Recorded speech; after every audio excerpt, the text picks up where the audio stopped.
Hi, thanks for tuning in, everyone. I'm here with Chris and our athlete sponsor of the week, Kyle Long.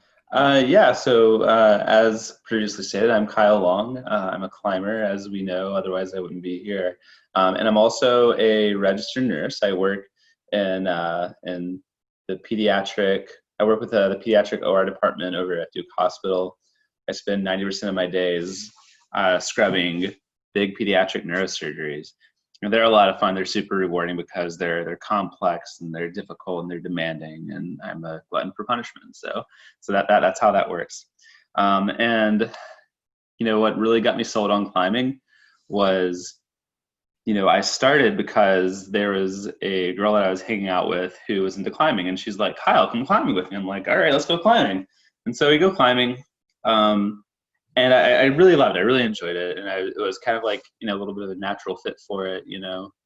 Um, and as time goes by, I find that it's not only something that is simply something that I enjoy and something that like I'm kind of good at, but I also find that it brought a lot of joy to my life. And at the time, I was in the terrible midst of nursing school, which if you want to be a nurse, you should be a nurse, but you should know ahead of time that like nursing school is pretty intense and it can be quite difficult. So having a physical and mental outlet was really wonderful. So climbing sort of provided that. And that's when I really realized like not just that I really enjoy it, but also how good it is for me, both physically and mentally, and probably emotionally, spiritually, and any other intangible you'd like to apply. Kyle, how would you say climbing has impacted you? Climbing is one of those things that it's like it not only demands your like physical attention and that you're doing something, right? But it also then demands a lot of your like mental focus and aptitude. And because of that, it can be a great way to take your mind off of the stresses that are outside of, that are outside of climbing. Whether it's for an hour or 3 hours, I find it to be very therapeutic, and it's been great for me mentally and physically because of that. So, what's your favorite thing about the rock climbing community and culture? And I know that you're super involved with Durham's rock climbing community, and how the paraclimbing community is similar and different than the local climbing community, and what also makes Durham's climbing community special. So that's a really great question. The climbing community overall is a really great is composed of really fantastic people who tend to be conservationists, environmentalists. When you spend a lot of time outside, you kind of develop a certain bond with your surroundings and things that you enjoy. And that can be said of anything, like we all have a certain nostalgia maybe attached to the house that we grew up in, or to the college that we went to. And you can sort of develop similar feelings and emotions about certain crags that you've climbed at, certain friends that you've climbed with. And so the community in Durham is really composed of a lot of truly fantastic people, and not just people who like happen to be good climbers, people who just happen to be good people who have taken me under their wing, and helped to develop me as a climber, and but also more importantly as a person. And so without a lot of those positive influences, I've been climbing for like 4 years, which given that I'm 33 is approximately 1/8 of my life. Without that, I would be at a deficit for development for the past 12.5% of my life. So yeah, all of that I can attribute to sort of the local climbing community. And I don't really see and interact, the paraclimbing community nearly on the scale as the people that are right here in my hometown. But they largely are really fantastic and encouraging people. I don't like that. There are a couple of people that I keep up with a lot more than everyone else. But for the most part, I could go to any of them with any, like random question about whatever, and they would answer it. Or if I wanted to reach out to someone in like another city or whatever and say like, hey, like let's like get together and collaborate on this thing, like they'd all be super stoked to do it. So really positive, motivated people, a lot of really determined folks. I specifically want to give big shout outs to friends Ben Mayforth, who who's like, one of the paraclimbers that I've gotten to know really well, and also Ronnie Dixon, because Ben is he's really instrumental in the climbing scene where he's from, up in Maryland. And then Ronnie also has just been a really fantastic person to get to know and influence, and he's helped me with some of my prosthesis, and also kind of been someone who's influenced me to try to climb harder and push myself. If for no other reason, the fact that I sometimes compete against the guy, and I know that if I'm not working harder than he is in this moment, then he's getting better than me at this moment. So I keep that in mind. So Kyle, gyms have been closed due to COVID, and just here in North Carolina, they've recently opened. Can you tell us a little bit about during the closure, what you did to stay active, to stay strong, to keep your climbing strength? Yeah, sure. So luckily, strength is something that usually takes a long time to go away. Endurance goes away in like no time whatsoever, right? Coordination takes a little bit longer, but surely it goes away. Like if I haven't typed on a keyboard in a year, my typing is rusty, but I can get it back. I can kind of pick up my endurance pretty quickly too. Like if I haven't climbed in months, which is kind of what happened during COVID, I can get my climbing endurance back. Usually, like it doesn't really take that long, maybe a couple weeks to a month. The strength thing though is something that's really hard to get, and it's really hard to lose. So as long as like you're not being a complete slouch, you can usually keep it. Luckily, I have had access to my hangboard, and back around my birthday back in June, my girlfriend's father, Tom, he and I worked together to build a home climbing wall, which even in the sweltering heat, I got some good laps in. Usually like on an early Sunday morning or that sort of thing. And the very first set of holds that I bought were like these kind of like, I don't know, like not quite perfect holds from the company So Ill, because I could get like a whole box of them for cheap. And they're all pretty small. I mean, like I'm talking about the kind of holds like maybe you get like a finger pad and a half on like a 30-degree overhang. So like it wasn't really great for warming up, but you could definitely get a good workout in. So between those things, yeah, I was able to stay in shape relatively well. Get a little kayaking in here and there, and nothing like when you have like a small home wall, it's hard to stay in great shape, but you can at least be in like okay shape. So that's what I was able to use. Can you share a little bit about like the process of how you built it and how you designed it, and kind of your experience with building your own home wall? Absolutely. Luckily I come from a background where like in school I was, I took classes where, construction and building things that are structurally sound, was sort of the emphasis of the class. So I had a little bit of background on how to do that. Also, we happened to move, Jenny and I, we happened to buy a house back in May that has a deck that's like maybe 8 feet or so off the ground. And so I was able to integrate it into my deck. We got a bunch of, I believe they're 2x8 pieces of wood. So that's 2 inches thick by 8 inches long, or 2 inches thick, 8 inches this way. And then like, another 10 feet or so on this axis here. And so we were able to like use those to produce, essentially, if you think of it in terms of like constructing a wall, studs, right? And they had to be much thicker than a 2x4 because they need to be really strong and sound. There's need a lot of weight and a lot of force put on them, much more than what is put on the sheetrock at home. So we got those, and I was able to buy some Walltopia panels from Triangle Rock Club, because like they just had extras and they were selling them. And I mean, like I could not have made the square footage of wall space for cheaper if I had bought those things with if I had bought those things and done it myself. Like they were selling that at an absolutely insane price, so I scooped them up quickly. And so I had those things, was able to put that all together, and then I had a home wall under my deck. So Kyle, you compete in the lower limb amputee category with USA Paraclimbing. Can you share your experience climbing with a prosthetic, and maybe talk a little bit about how your climbing changed after you got fitted for a climbing prosthetic? I can. So yeah, my experience climbing, has been a lot of fun, obviously, because that I still do it.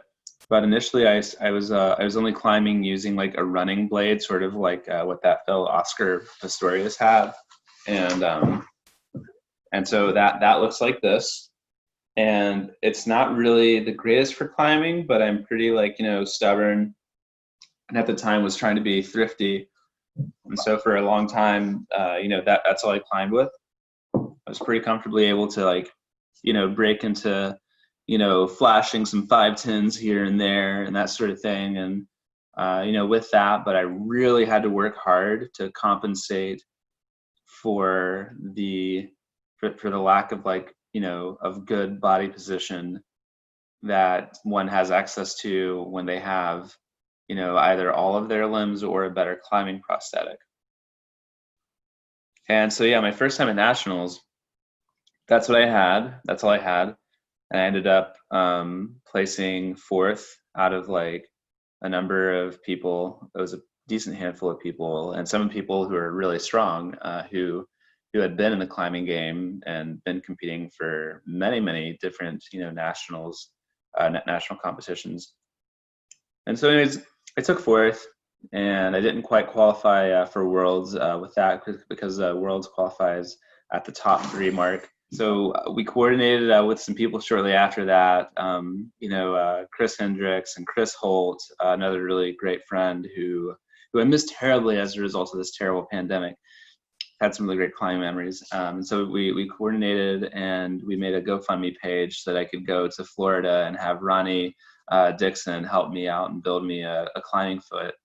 And so the climbing foot is here, and it's a very basic style of foot, of a prosthetic foot.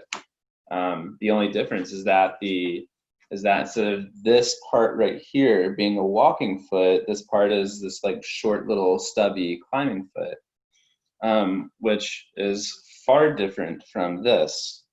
They don't even look like the same thing. They don't even look like they could be used for remotely the same purposes. And I guess in some senses they aren't. One is exclusively for climbing, the other one is for doing whatever you want to do with it. But this ended up being a lot better because, to put weight on this is like super solid. It doesn't move. It sticks, like this is climbing rubber, and this is not climbing rubber. And this is flexible, whereas this doesn't move. And so when there's like, a great deal of flex, and then you already can't feel the appendage that you're bearing weight on, it kind of makes it difficult sometimes. Whereas this is super solid, like it doesn't move at all. There's no movement here whatsoever. And then it also has climbing rubber. So between that and some other like, physiologic factors, the climbing prosthetic ended up being way better. And so like, then I go from, I can flash some 510s once in a while to, I get used to the climbing prosthetic. I'm training hard. Before I know it, I'm flashing 511s. And, the following year I go to nationals, and I took second, and I beat everybody who placed above me the previous year. So that was pretty fantastic. Worked hard, had a better prosthetic, ended up having a really great result. Got to go to Worlds, and I did okay at Worlds, didn't do as well as I wanted to, but that's the nature of competition sometimes. And so that brings me to now. And now I'm climbing pretty strong, not quite as strong as I want to, because I just had really high expectations and desires for myself. But I'm climbing pretty strong, and I'm enjoying it a lot. That's what matters. Yeah. Can you talk a little bit about your career as a nurse? So you're a nurse at Duke Hospital. What inspired you to pursue nursing? And did you ever feel that being an amputee would prevent you from achieving your goals of becoming a nurse, or maybe pose some challenges for you? During nursing school, there was a little while actually where I had a really lackluster insurance that required me to pay my full deductible before they would help out with my prosthetic at all. And so there was like a 3-month period where like I just didn't have the money for a prosthetic, even though I really needed to replace one. My blade that I use day to day, as you saw, it has a bit of flex in it. It sort of functions like the leaf spring of a car. Eventually, leaf springs can get worn out and they become like super squishy. Well, so my prosthetic is the blade is pretty much the same, and it was like totally shot. Walking was really truly a challenge, but it wasn't quite painful, but it was, still a challenge, and it greatly limited my mobility. And, just kind of had to be determined and, you know, uh, bear down and make it work, whether, I was, walking to class from across campus, or, showing up to the clinical site and going from point A to point B. It didn't matter. Just had to find a way to make it work. And so day by day I did, until I actually finally had a better prosthetic, and that obviously made things better.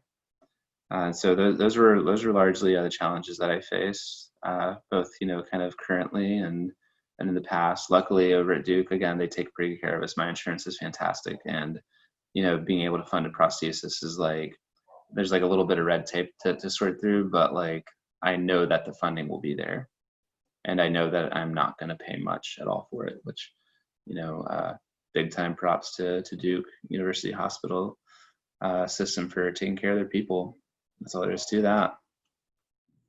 Cool. So Kyle, you've progressed your climbing significantly over the past few years. What's next for you in climbing? What are you working towards? What do you hope you can achieve next?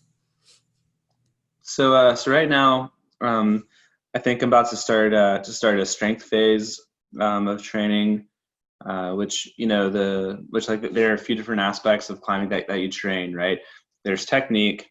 You got to have technique, but at a point, your strength is going to become a limiting factor. So I'm about to start a strength cycle, and you have to like train your strength, because like strength is simply the capacity to sort of like bear weight or exert force.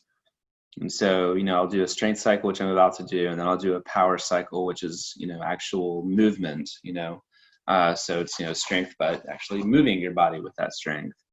And then after that, I'll do a real good, what they call power endurance cycle, which is sort of maintaining, a really high amount of force, but trying to stretch that out for as long a period of time as possible. It's like 80 or 90% of like my capacity, but like for a long time. And then there's endurance, which I don't really do quite as much of. I just don't find that I need it in a lot of situations. But, whether it's like a really hard 512 or